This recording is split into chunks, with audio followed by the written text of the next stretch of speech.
And now, the main event. For one night only, live in the library at Ringling College, a debate between two of today's preeminent art critics. A reprise of their legendary debates for Artnet. Strictly critical. Give a round of applause, everybody.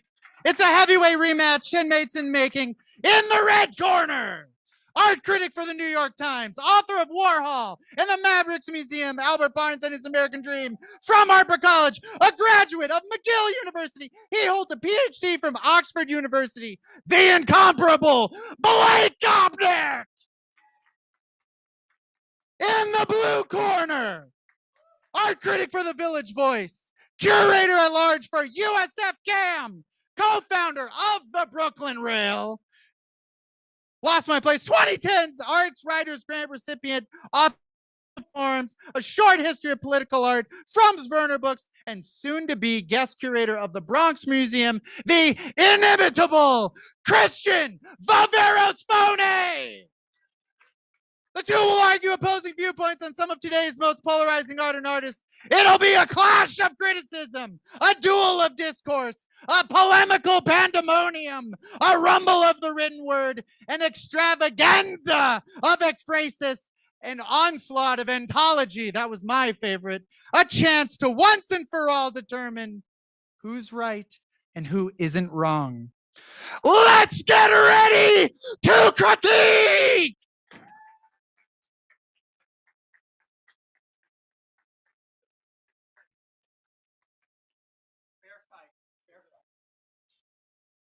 You have to turn them on.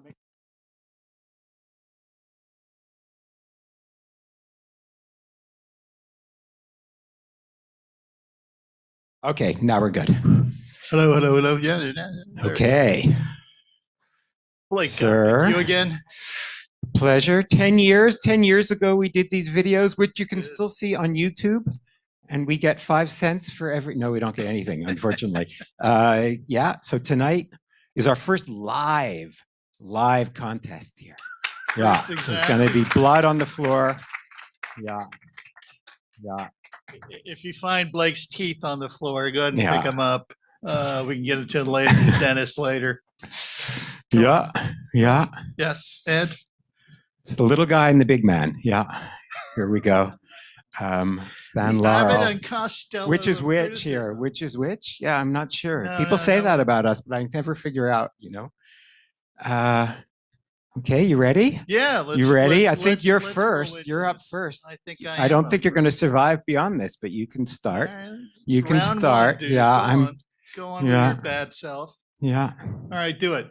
Let's Oh, get at there it. we got it. We got There we it. go. Okay, and I got to crane my neck this way. Caravaggio, Boy Bitten by a Lizard, in honor of the. That's pronounced by stampede. 10. Boy, by 10 by lizard. Yeah. You got the pronunciation all wrong. I did. You're right. That Yeah. sounds more Italian. So, you know, I think most of you know, and those that don't, you know now, or you will once I get it out, is that this painting is very nearby. It belongs to the Roberta Longhi collection, and it's on view at the MFA in St. Pete with the show. I think it's. Do you remember? I mean, you reviewed it. So what's the The title? Light of Caravaggio. In the Light of Caravaggio. Light of In the Caravaggio. Light of Caravaggio. Right. So Yeah. it's Caravaggio. And Well, he's kind of known for darkness, so it's kind of a weird title. He's not like known as the brightest, lightest artist ever, but No, sorry. but he is known as a guy who sort of really pushed chiaroscuro, and the work is a chiaroscuro. Chiaroscuro. You're gonna do that all afternoon.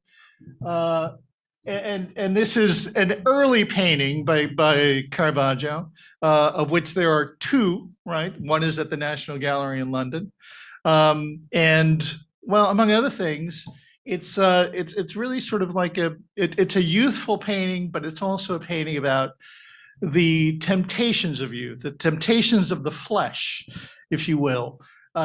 This is this young boy who actually looks a lot like Caravaggio. It's a bit of a self-portrait, like a lot of his work. Well, he's dipping his hand into this beautiful bowl of fruit and flowers. There are a lot of references here to Well, obviously, love the fleshly. There's that rose behind his ear. There's the fact that the shirt is sort of coming off. It could just as well be a toga. This is kind of a licentious painting, right? And he's sticking his finger in this thing, and he's getting it bitten by a lizard. One of the interesting things to me about this painting is that lizard bite on that particular finger, right? Which is what? Which finger? It's the middle finger, correct? Really, among other things, sort of like it suggests maybe a vagina dentata, among other things, right? There is this idea of the digitus imputicus. You know that term? Absolutely, yeah. This is totally. the digitus imputicus, which, by the way, goes about as far back as human gesture, or at least the history of human gesture. Wasn't he gay though? What? Did he have a lot of experiences of vagina's dentata or not? I thought he was gay. I think he was equal opportunity. He was a switch hitter. Right. Okay. He was a dude who sort of took it however it came, apparently. As it were. As it were, and quite happily. And he was very much sort of a whoremonger. Apparently, according to, I'm trying to remember the name of the biographer now, Andrew Graham Dixon. Graham Dixon. Thank you very much. Andrew Graham Dixon. Basically, he just comes out and says that he was not just a whoremonger. He was a pimp. Right. Yeah. And that was one of the ways in which he actually sort of made money. One of the really weird things about Caravaggio. One of the interesting things about Caravaggio is the amount of information that's out there in the world about him. There was this strange thing about Rome in that it was largely sort of divided between the French and the Spanish. It was a contested sort of arena. And so both the French and the Spanish, and also the Vatican, kept a lot of records. So there are as many as 20,000 pages of records that you can say about any other artist, with the exception possibly of Andy Warhol. All that work went into all that documentation went into your 1,000 pages of biography, but we'll get there. So yeah, this is an amazing painting also because Caravaggio is basically painting somebody who's, well, a nobody, right? I mean, this guy's not a noble, right? There's no sign of him being anyone particularly important. But he's of course important enough for the painter to decide to push this particular image, which is, I think, kind of remarkable, Maybe I've said my piece on this. I think you've said your Go piece. on. I think you've said your piece. But in any event, the reason we put this up, aside from the fact that I think you're all lucky enough to have this painting available right down the way, right? Is because I think in terms of what painting does, this is still about as radical as it gets. Right? Well, wait, is that praise or not? I'm confused. This is a guy who doesn't like painting, believe it or not. There's some painting I like, like I just spent the day with you and you reminded me. Titian's an okay painter. You like conceptual. Cézanne is okay too. They're okay. Titian was okay. Was yeah, he? he's fine. Good. Yeah, he's That's okay. Nice of you. Yeah, but Caravaggio. We're talking about Caravaggio here. So I spent several hours with this. In the flesh, and really, really enjoyed it. I thought it was, I think almost everyone would enjoy it.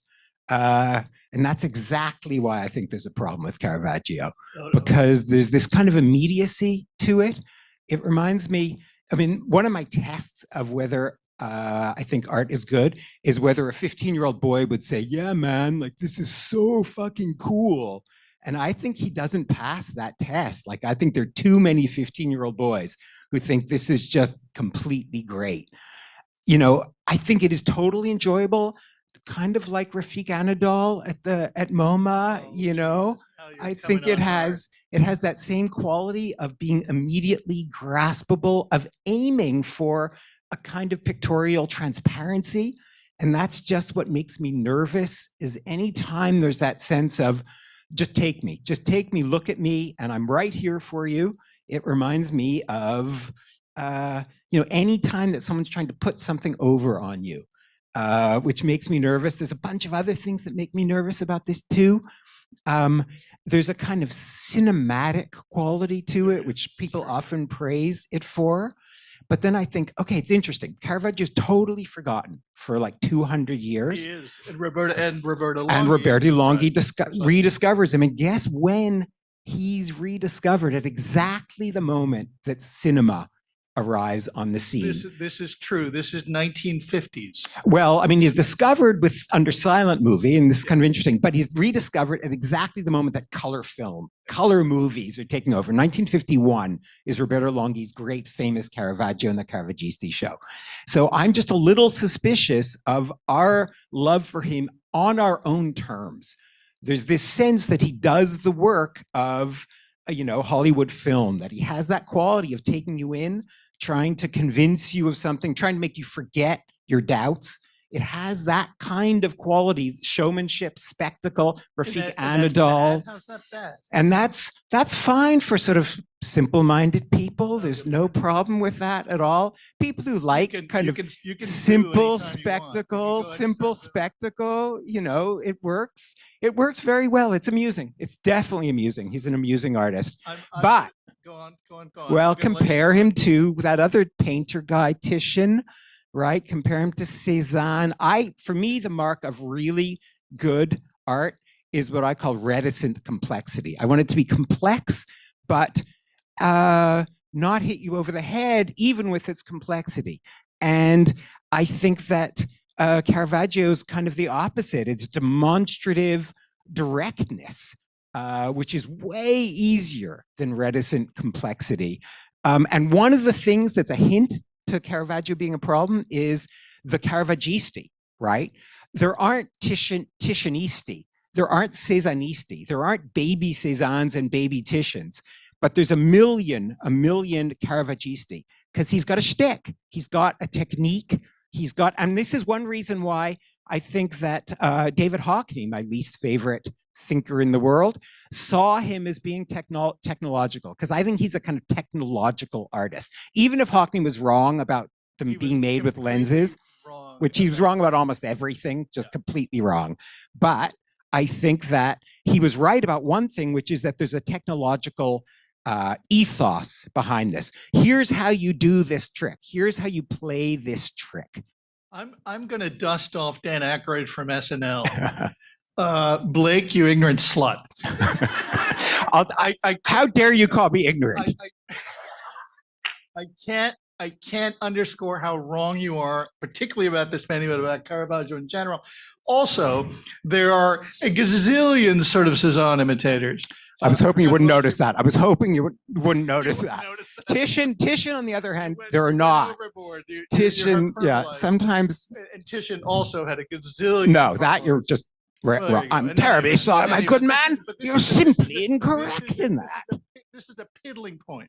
The larger, that great painting, this particular painting, Caravaggio in general, another painter that we might look at right after this, for example, make work, when they make great work, that rewards looking. So you're always coming back. Yeah, there are points of easy access, right? Though I would venture at the time, the point of easy access for this was all about almost youth culture. It was about street culture. It was about sort of accessing high art. It was about folks accessing ideas of high art who previously had really had no potential access whatsoever. See, there, I think you think I'm stretching it? I know for a fact you're wrong. I just because I have a PhD in this stuff, don't let that stop you from saying whatever you want. But I will give you this. I will give you this. It was right away. I will give you this, that it certainly gave fancy people, who are the only people consuming this shit, access to people like this. That is, it's the reverse. It opened up a pictorial avenue between the street and the Listen, fancy spot. Not for nothing did Caravaggio actually spend a significant amount of time and not earning a great deal of money painting stuff and selling it on the street. But there were also the And girls also- that he also- sold on and the also street. coalescing around himself a number of people, a lot of poor cats like him who had absolutely no chance of success, who became imitators of his work. Because it's so easy to imitate. Exactly my point. It turns out that no one remembers them unless they're a footnote to Caravaggio. So I'd say you're flat wrong there. In any event, where I'm going with this is that Caravaggio very much appealed to both ends of the spectrum, and that's a rare thing, right? And it's also rare that in looking at a painting like this, you can identify a number of sort of advances he makes. You can identify a number of, I don't know, historical reference, but you can also sort of identify places where he mixes things or admixes things where you wouldn't expect it to. A lot of the detail here looks like northern painting, non-Italian painting. Well, he's from the north. People always think he's like Roman. Here we're agreeing about something. He's from the north of Italy, so he was totally invested in that world of northern Verism, even though everyone thinks, oh, he's Roman and Neapolitan or even Maltese. Yes, and he was looking at Dutch painting, and he was basically imitating, the dew on the globe there. The fact that you get that translucency with the water. Yeah, he's a good technician. I'll grant you that. I don't want to go over with Caravaggio. We're now approaching minute 26. Oh my God, we got to move on then. Exactly. There's almost nothing to say about the next. So let me introduce. No, wrong order. Agrees with me. Wait, Don't agree with that's you. not the next one. It's the other one that I'm supposed to introduce. We're in chronological order. Oh, we'll do this one. Okay. Wait. So was Christian just going to go again? No, I think you should go. Yeah, with the other image, with my image. Okay, so I'm going to introduce my image a little bit. One of the things I've discovered in my many years now of, well, it used to be a friendship with Christian, is that he has terrible, terrible taste and doesn't know a great artist when he sees one, and specifically certain Mr. Andrew Warhol that he has doubts about, totally unfounded, ridiculous, absurd doubts about. So tonight I've got to change his mind. So I thought what I should do is introduce a picture, a great work, a masterpiece by Andy Warhol that is unquestionably a masterpiece that even someone as ignorant as my friend Christian Viveros-Fauné has no choice but to acknowledge as simply a great work of art that cannot be questioned in the way that, yeah, here it is. This is truly one of the great masterpieces of Western culture. I think that's absolutely evident to everyone. And I actually mean that completely seriously, okay? I think this thing does a lot of really important work that's fundamental to the work that Warhol always did. And one of the many ways in which I agree that Andy, I shouldn't call him Andy, I never met the man, Mr. Warhol and I, one of the things we agree about is the worst thing that a work of art can be is arty.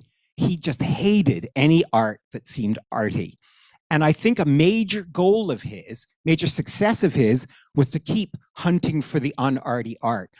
Stuff that counted as art, that could fit into the category of art, but refused to be art. And the problem is that people kept catching up to him, right? He tries it with the Campbell soup cans, and for a very little while, everyone says, what the hell are these?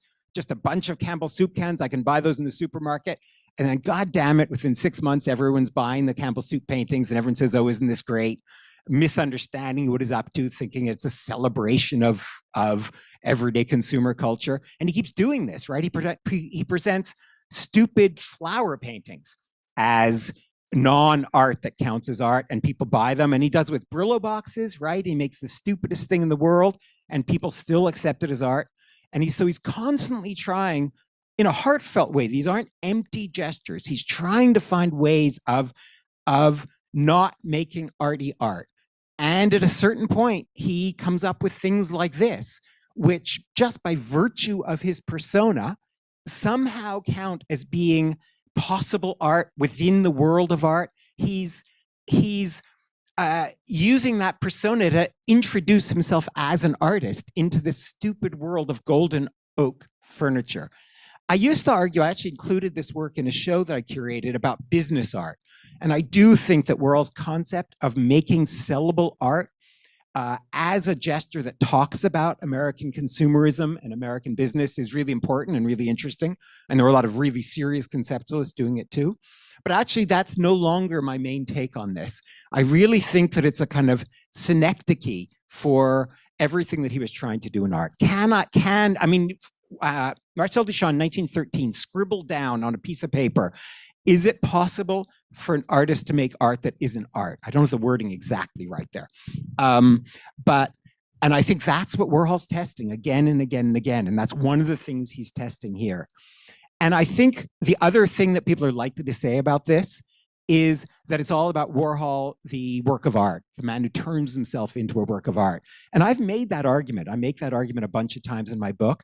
But I think in a way it gets it wrong because it presents him as a work of art in a kind of stylistic sense, that somehow he turns himself into a sculpture, like other works of art. I think that's wrong, because one of the vital things that Warhol's trying to do, I think, is get rid of the whole notion that art is about the look of an object, that art is about style. And that was dominant in the 60s like crazy, that the look, and it's still dominant with certain people who shall be nameless, that really is what matters, is the look of the thing you did. And I think by making something that is just god-awful, hideously ugly and stupid, he manages to undermine the whole notion that art is mostly about what it looks like.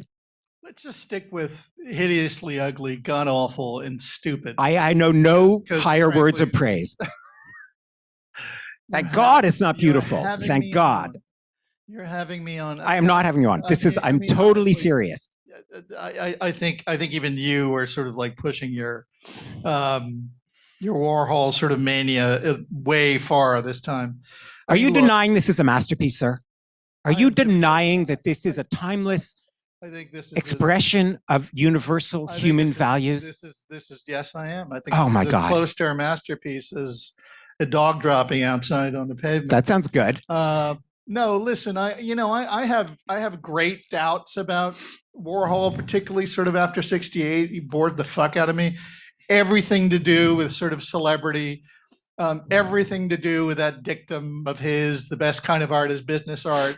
The minute that actually begins to sort of function in the world as something other than a stupid quip,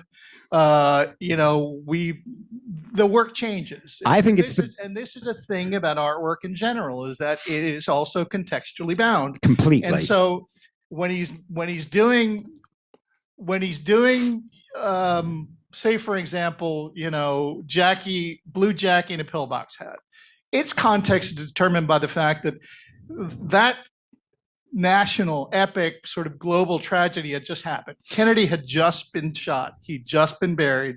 That image came from a newspaper, right? It had basically sort of gone all over the world, and it was selected for this machine process, which wasn't really ever painting. I mean, essentially, it's a fucking artisanal. Yeah. Well, barely.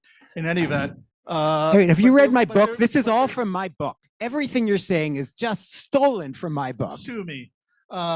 It was, honestly, that work, the tuna fish can paintings, which are fantastic. Yeah. Which if you don't know, them, not as good as this, but they're good paintings. No, they're very good paintings. No, I agree.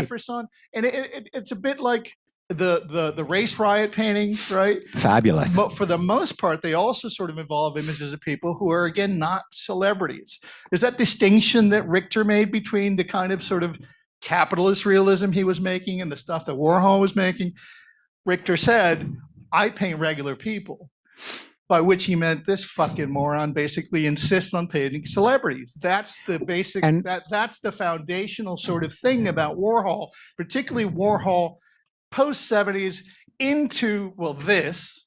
Right? This masterpiece, let's remember. Right? The Love Boat is one of his great works. I'm not joking. I'm totally serious. I am not having you on. I am totally serious. Wait, does anyone have a copy of my book? There's a page about the glory of the Love Boat in my book. If we had the time, I would make you read it. But thankfully we don't. But wait a minute. To close, because we should move on. Yes, we should. Have you ever noticed about American culture, you may not have noticed this, that it's money obsessed? That money and celebrity are kind of vaguely of interest and maybe ostending towards them, my favorite word, an ostensional gesture towards them is like one of the best things art can do. Not fancy style, not trying to make arty images, but just saying, here's celebrity. This is the here's best argument money for Caravaggio I've ever heard. He is an ostender. He is kind of an ostender. That's the one thing I like about him. Yeah. Event, yes.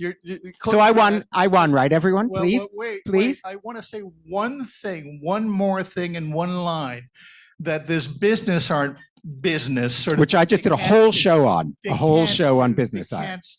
And that is, and I'm trying, oh, Jesus, what's the name of the Sotheby's dude who basically who said which one? The one. There's a bunch of them who said stupid things. So they say stupid things all the time, particularly when they're making lots of money for someone, including themselves. The best art is the most expensive kind of art, because the market always gets Tobias. The ex main marchand for Sotheby's, after setting some ridiculous record back in the early aughts. The best art is the most expensive kind of art because the market is so smart. That was one of the stupidest things ever said in print anywhere. Warhol could have said it.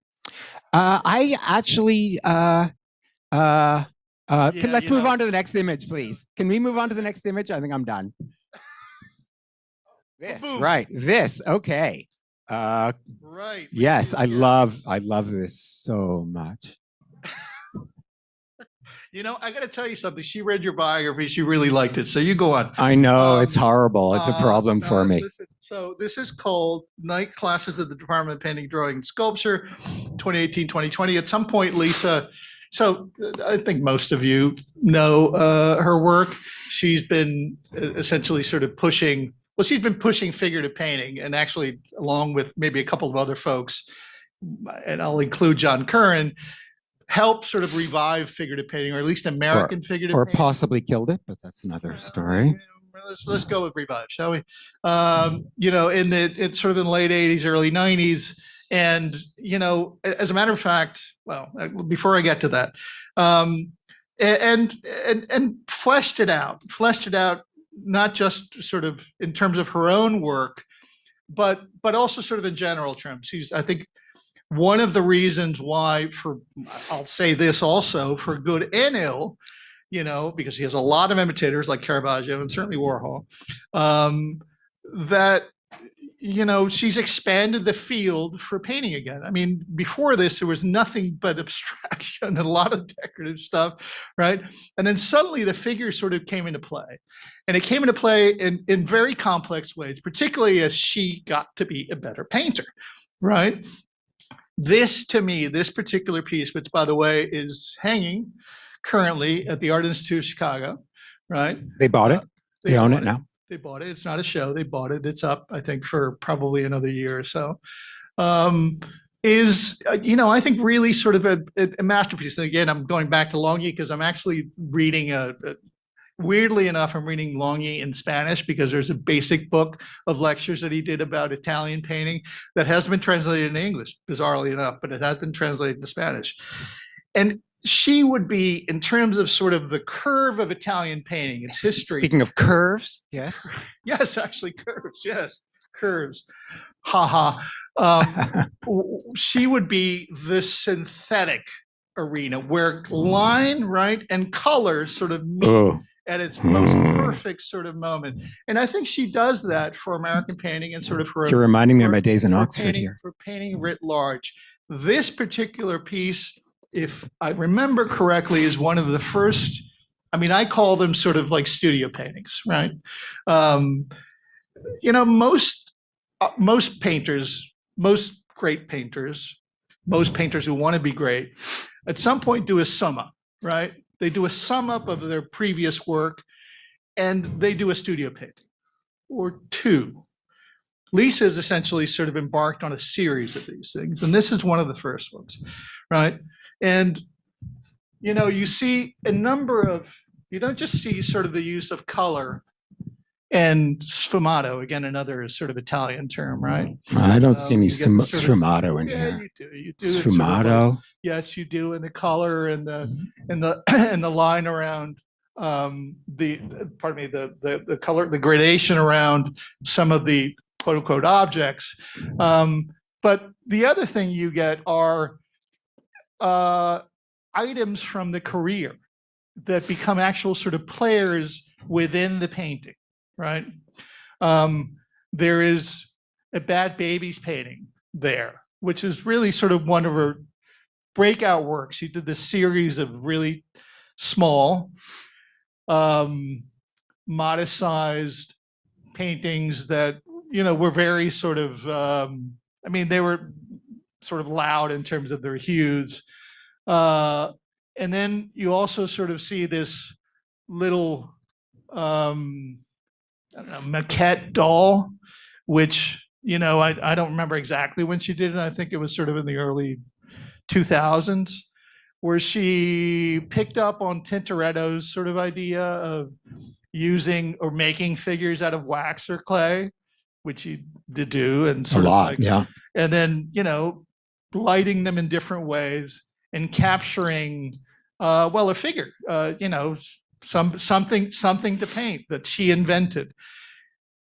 Running from that to essentially reinventing her own sort of world, and again summing it up, right, in a painting like this with these weird elements, like these, I don't know what they are, these they're called breasts. These speakers. I'm actually looking at the speakers, not the breasts, that have, you know, this weird non-functionality, probably like the breasts, come to think of it, you know, at least the breasts that she's painting, you know, because they're really not about sex. I mean, that's the thing about Lisa's breasts for the most part, you know.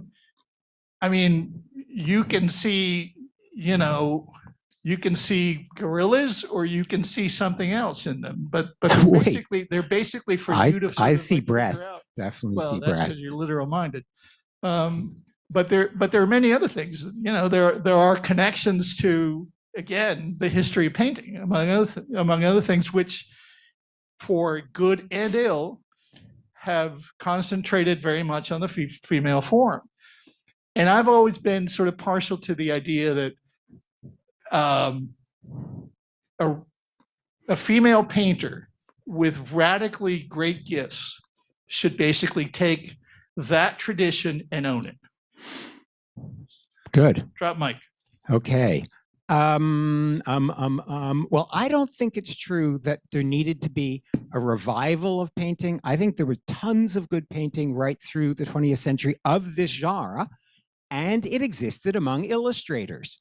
There was always people who could paint this well. I say this to my students when they come in and they say, you know, that they're interested in fine painting. I say, look at the jam jar in, you know, on your breakfast table. There's tons and tons of amazingly good illustrational painters. And it's not just that that's meant as a diss on her. I think it's fundamental to what she's doing. I feel as though I am being, how can I put this? That those bodies are for sale in an illustrational mode. Now, I should say that despite being an art critic and having been trained at Oxford University, I'm a relatively hot-blooded male, so I have no particular objection to looking at women's breasts. But my my partner, who's an artist, and a woman, really finds her work objectionable. She finds that she feels once again that it's a particular kind of objectification of women, that once again, women are supposed to have big breasts, are supposed to be at the mercy of men. Men are supposed to be able to smoke their pipes into their bellies. And I don't think that I can discount her discomfort from these pictures. I love Lucy, but I think I can. I think it's very rude of you, if nothing else, to discount her discomfort. But I feel that by virtue of using a style that's fundamentally illustrational. In fact, I remember, see, I'm old enough now, I shouldn't admit this, to remember the days, well, before the internet and before internet pornography, which meant that 14-year-old boys like me had to go when we were babysitting. Well, no, we babysat, and there were always copies of Playboy or Louis magazine or something that the men whose kids they were filthy.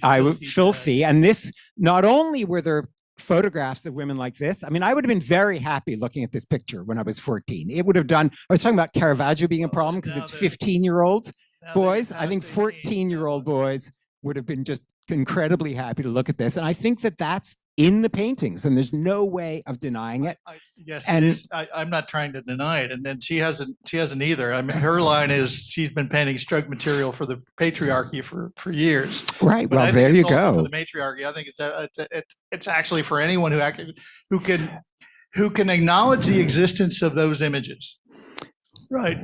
And essentially sort of play with them, be intelligent enough to also sort of turn them on their head. And let me just say one thing about the illustrational painting that you're talking about.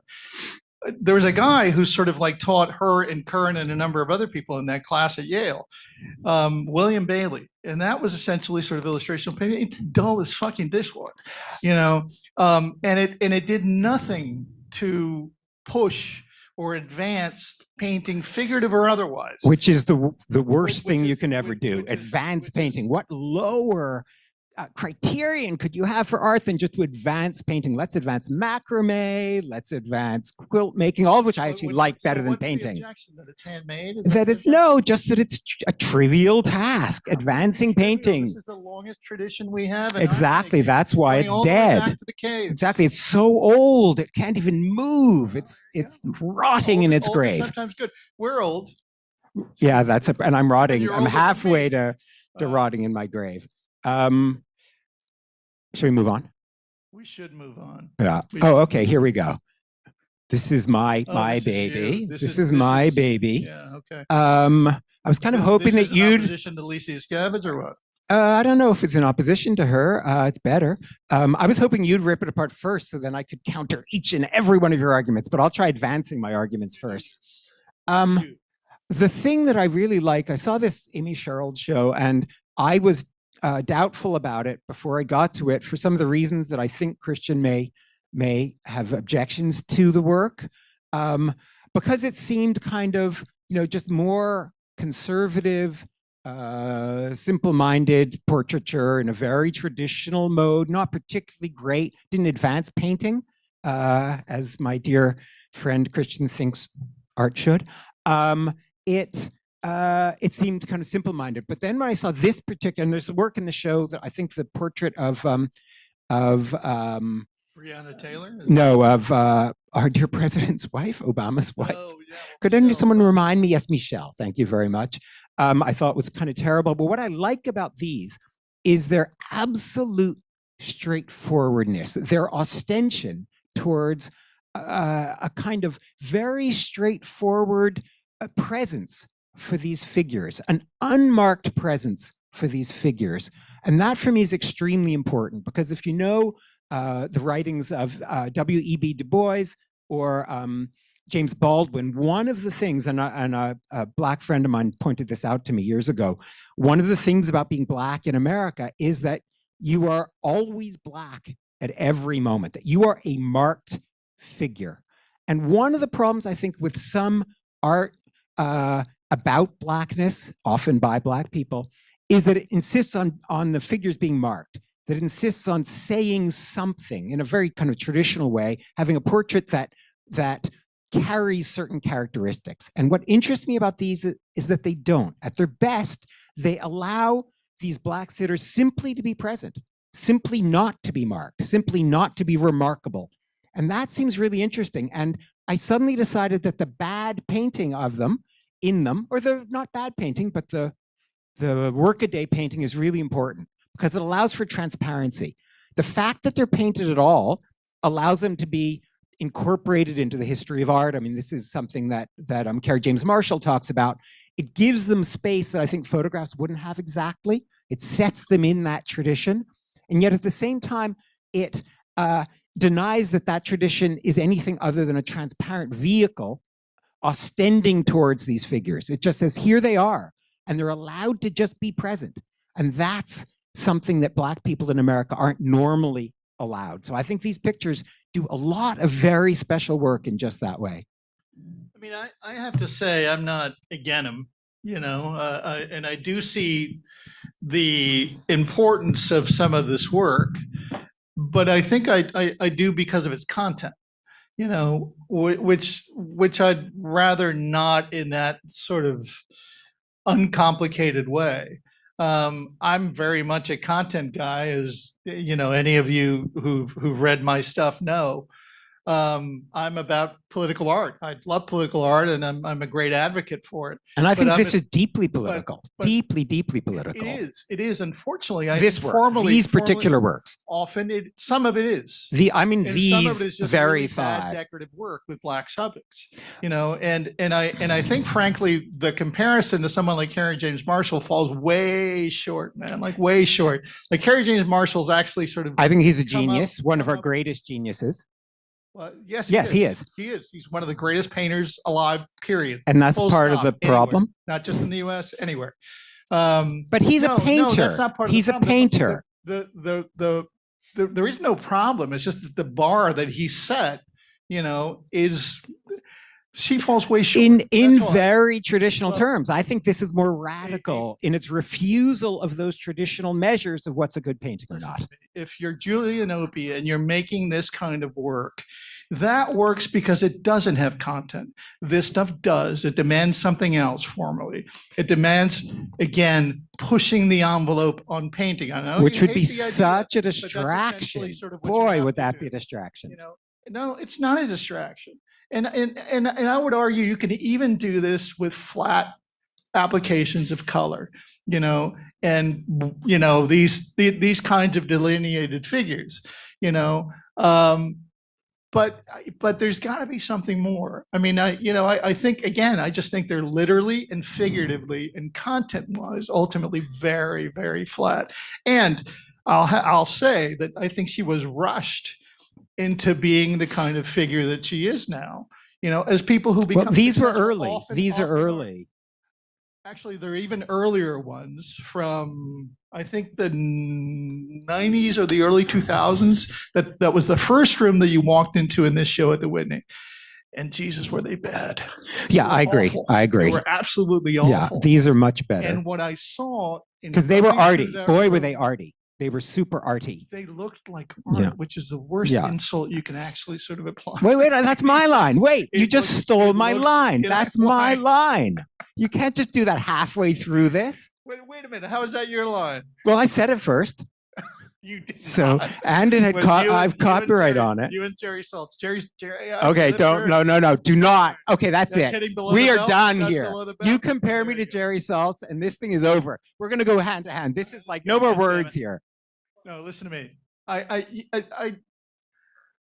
This is one of those artists I don't like to dislike, but I think generally that's high praise. I don't have a great deal of love for the work. But you haven't addressed my point, which is that by virtue of being painted just well enough. In fact, I've got a term which is painting degree 0. These are just painted in as much as they need to be painted to stand as paintings and to point at the things that they are. And you say paintings of. Okay, but you say painting degree 0. I just say they're badly painted. Yeah, that's fine. Yeah, well, but the point is that does work. That the way they're painted does work. The reason I mentioned Julian Opie is because it works with Opie. Well, and what you haven't addressed is the fact that if you up the stakes in terms of the content, you're not just. For any of you that know Julian Opie, he's the dude who not only does sort of the walking men and the sort of like the figures and lights that you see in just about every museum around the country and many museums in Europe, except Precise. He started out essentially by doing those flat with house paint, right? And they're remarkably charming still to me. But these aren't. That's what's so good about these is that they're not. Yes, they are. Often they're just charming. I'm talking about literally these 5 pictures. Fine. Yeah. Fucking charming. Okay. What? Okay, I rest my case if they're charming, we're toast. Caravaggio's kind of charming. The stuff that makes sense to me is the Breonna Taylor, for example. You know, what was it? You said don't bring notes, but I brought this because I think it's important. Cheating. He's cheating.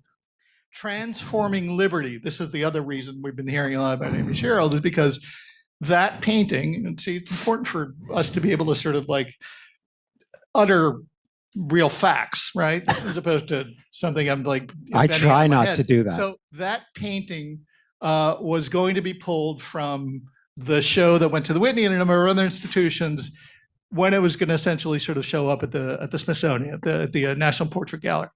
And she probably rightly, I think, pulled the show. Pulled the show completely. Yeah, I was completely. really impressed. Yeah, I think I don't like that painting, but I was impressed by the show. Painting is god awful. Yeah. It's awful. Okay, we agree. We're not allowed to agree tonight. And I have to say again, for somebody who is the champion of political art, right? I find it difficult to be defending.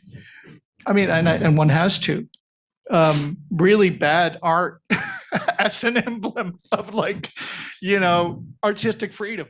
But this is. Oh no, you have to. We do that all the time. We do that all the time. Well, people are allowed to make bad art. Actually, we don't do that all the time. We do that in again, historical context in which we have to do it. Yeah. And by the way, get fucking used to it because we're going to be doing a lot more of that. My problem again is having to do that at least out of the gate with work that I think is vastly inferior. But people are allowed to make bad art and show bad art. That's the crucial thing. And I'll defend their right to make bad art. Well, not in this setting, but no, I don't. No, she should go straight to jail. Right. Okay. Good. That's a joke, by the way. If anyone wants to sort of take that out of context. Yeah. Be careful. We are live on right now. Shall we? Yes. Oh yeah. Okay. This is one that Christian and we decided we should have something that we just cannot disagree about. Exactly. I think we'll agree on this. We think this is one of the great works of the last whenever. We turn the volume up. Is that possible? Yeah.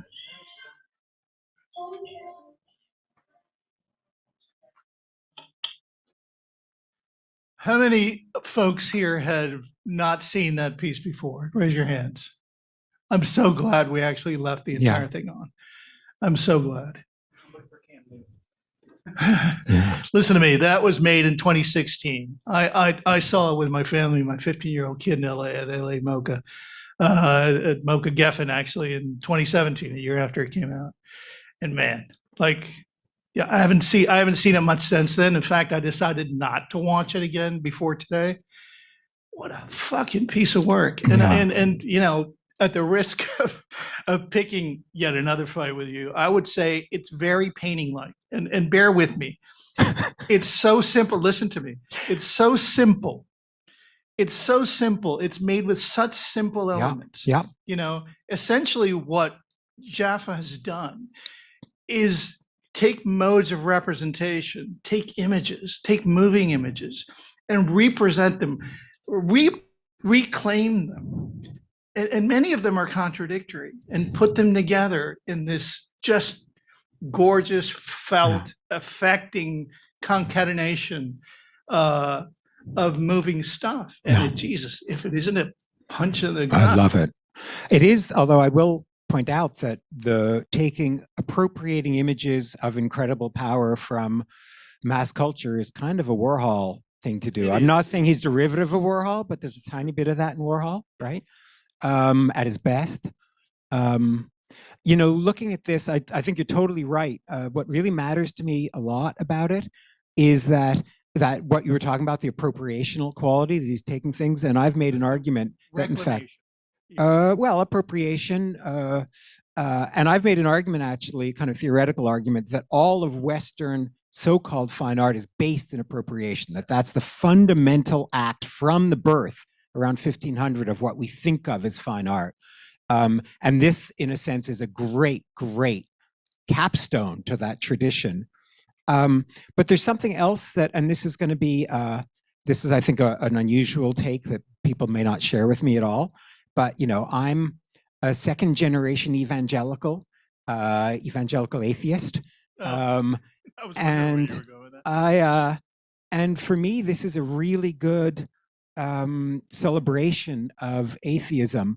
I feel, the soundtrack is Kanye West's Ultralight Beam. Yeah. And I feel the contrast between that hopeful, religious track and the images we're seeing is really, really important. It feels to me like a denial of the hope of religion, that this is the world. It's got great stuff, it's got terrible stuff, and then it's got sunspots. totally unpredictable, random shit that someday are going to fry all our computers. I mean, the title tells you everything, right? Yeah, that's right. Love is the message, and the message is death. Right. The fact that both those things are simply in play. But I mean, it's not just generic. It's not, if there's a concept I hate, it's the notion that art, what is it, one of those cliches, can touch on the eternal verities of the universal human condition. The eternal verities of the human condition. It's like one of my least favorite phrases that occurs on every wall text in every museum. This is specific, right? This is about Black existence in America.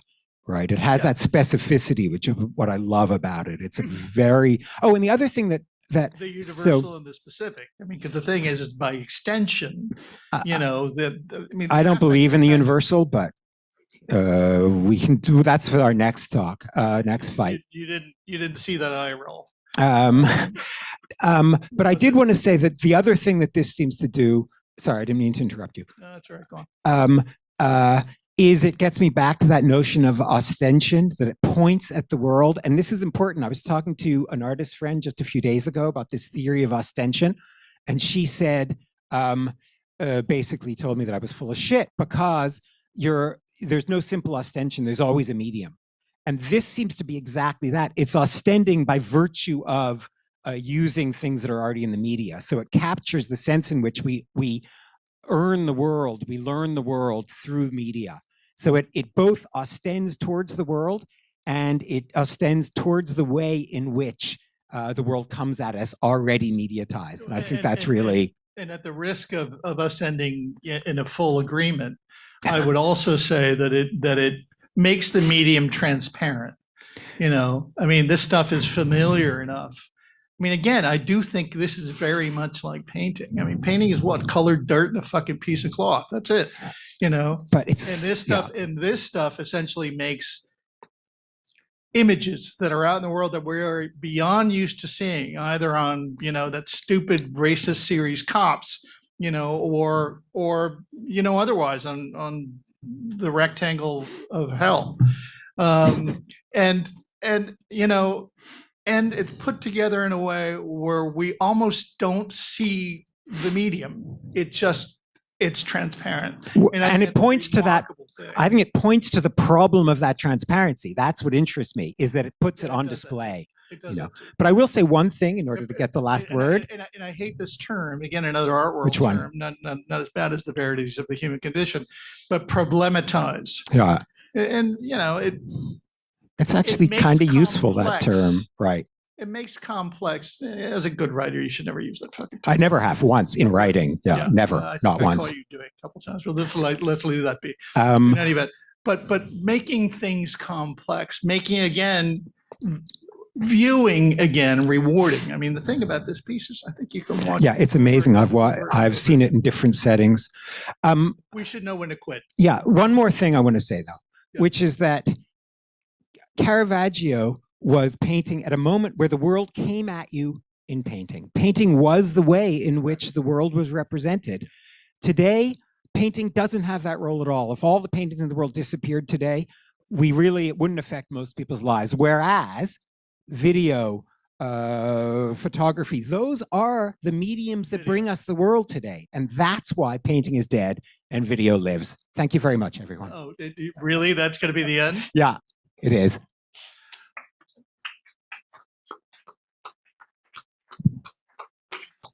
Thank you. If there are questions. Yeah, hang on. Hey, good fight. Yeah. Good fight.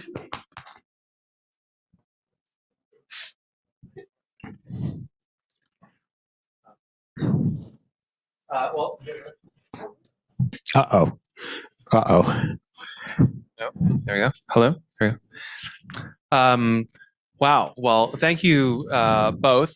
I don't have any questions right now. I want to just turn it over to the audience. To me, I have the mic. So, and this one is for you, Blake. So, go get him. Go get him. I mean, you used transparency when you described Caravaggio's paintings as a reason that they're a problem for you, but then when you applied that word again as celebratory about Amy Sherald's paintings, or the reason that they were somehow good. Can you talk about that contradiction in your own thought? Yeah, I was thinking about it as I said it about the Sheralds. It's like, how am I going to get out of this one? No, actually, I think, and I was thinking about this afterwards, looking at the Arthur Jafa. They aren't transparent towards a reality. They pretend to be transparent towards a possibility, and that's why I think they're important. They say, imagine a world of where blackness was unmarked. And present that at life scale, interestingly, which is a whole other thing. They have the quality of sort of being figures on the other side of the wall because they're the same size as us. So they're a kind of fiction of the possibility of this existence, and they do it in a minimal way. So they have a kind of faux transparency. They're just images. They just ostend. For anyone, I've been using the term like crazy. It's a term I stole from philosophy, and I'm using it incorrectly, in fact, but it just means pointing at things. Not trying to look pretty, not trying to look fancy, not trying to advance painting, but simply pointing at a possibility. And that the thing they're pointing at with faux transparency is the possibility of unmarked blackness. That's what I'd say. I thought it was a city in Belgium. That's good. That's very good.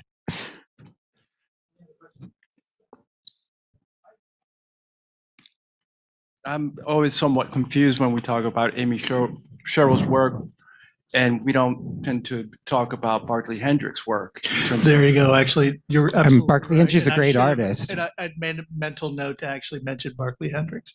And there are things to me. I should let you finish your question. Oh no, that's Good. Listen, I think there are things that Barclay Hendricks does that Amy Sherald doesn't do. That's why she's so good. Yeah. And I like Barclay Hendricks. And I like Barclay Hendricks. Yeah, I just think he's sometimes doing less. He's a better painter. Yeah, that's the problem. Jesus. Yeah. All right. I don't think he even More believes questions. that. There must be more questions. No, but I mean, is there a reason why you would want to sort of like put him in the conversation? I'm throwing the question back at you.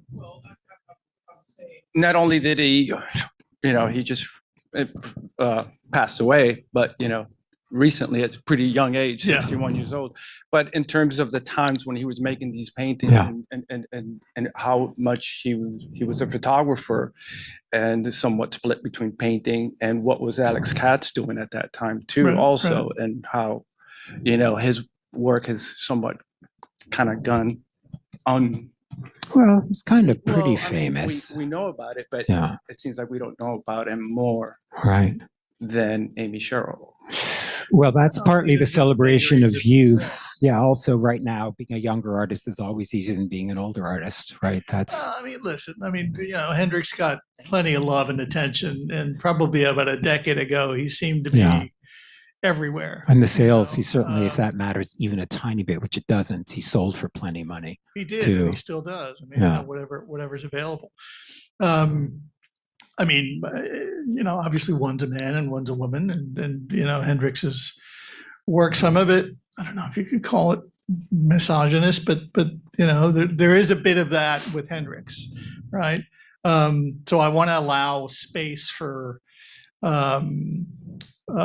Sherald to grow. Again, I don't want to foreclose, what she can do in the future. I do think, or I did feel after seeing that Whitney show, that it seemed rushed. I think she's getting worse. Success had hit her, at an inflection point that she hadn't quite gotten over to the other side.